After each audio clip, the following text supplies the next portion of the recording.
Welcome back to Defense News Weekly. I'm Andrea Scott. The TechNet Cyber event at the Baltimore Convention Center this year was focused on a forward-looking theme: how to outpace emerging threats in the virtual space. Federal Times reporter Molly Weisner was on the scene to capture the highlights and brings us this story. Check it out.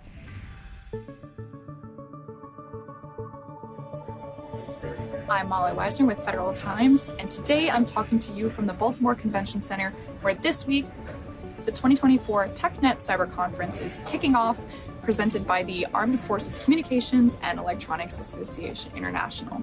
Now, already there is a lot that has been discussed, from the latest in cybersecurity trends, artificial intelligence, zero trust, and the importance of securing the defense industrial base.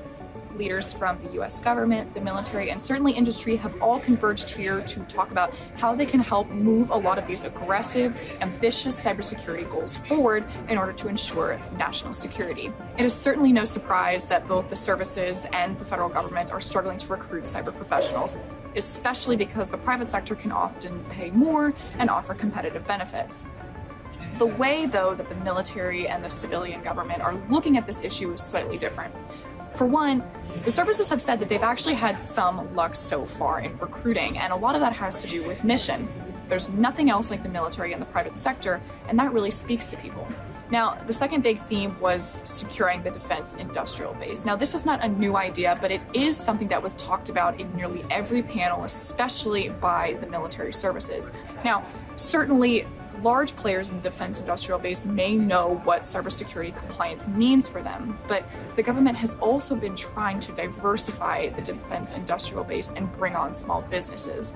And part of the concern there is, how do you ensure that they too are adhering to cybersecurity compliance without those processes and requirements becoming too much of an overhead that they are prohibitive? And so that is a very delicate balance that the DoD is trying to strike right now, and they told industry that they are open to hearing feedback from them on how to do that and how to make those processes better. The other trend that we're noticing is that service members, soldiers, warfighters are being able to bring their own devices. And so there's a push to ask industry, how do we make those secure? Obviously, work from home environment makes it so that people can access privileged systems from other places besides the office.